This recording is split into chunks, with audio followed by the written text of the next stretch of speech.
Sir नमस्कार. नमस्कार. काय नाव तुमचं? आमचं नाव उत्तम गजानन माळी.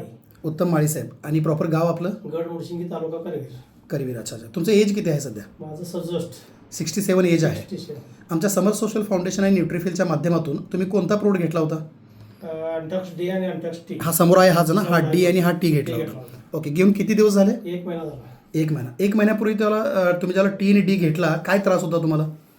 शुगर वाढून असायची. तुमचे डायबिटीज जास्त होता. हा. ब्लड शुगर रिपोर्ट काढला होता काढला तुम्ही. होता. किती होता रिपोर्ट त्यावेळेला? रिपोर्ट 183 का तर जेवणानंतरचा होता. जेवणानंतरच 183 होता. 183. हां.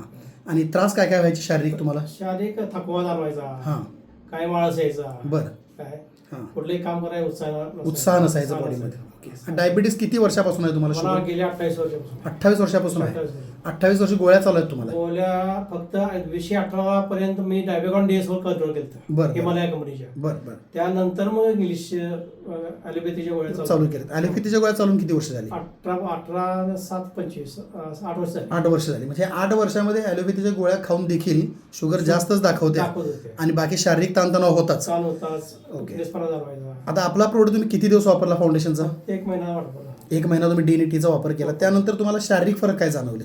शारीरिक थकवा कमी आला बरं. आणि आळस या शरीरात वाटत नाही. तो आता आळस पण तुमचा उत्साह कमी, वाढतो. फ्रेशनेस आलाय. फ्रेश कुठल्याही कामामध्ये तुम्हाला एनर्जी वाढते, एनर्जी वाढते. कार्यक्षमता वाढल्यासारखी वाढते. कार्यक्षमता. आणि रिपोर्टमध्ये काय परिणाम दिसलाय? रिपोर्टमध्ये देखील आता 100च्या आत शुगर आहे. आहे तुमच्या रिपोर्ट वगैरे काय काढलाय आहे का? ना. तर दाखवा की. मोबाईलवरती आहे का? हा, report दाखवा. मध्ये.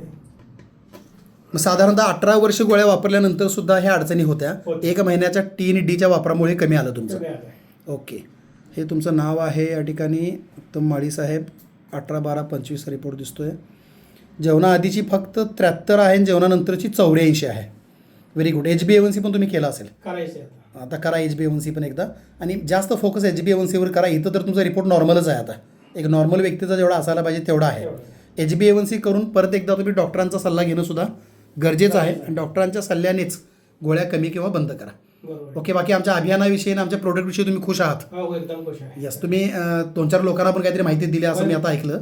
माहिती दिलेलं आहे, मार्गदर्शन केलेलं आहे त्याला. यस. तुम्हाला जो फरक पडला आणि तुमचा जो रिपोर्ट आहे हे दाखवूनच लोकांना पाठवून द्या. बरोबर. आपली काही एजन्सी नाही, कमिशन नाही, सामाजिक काम आहे.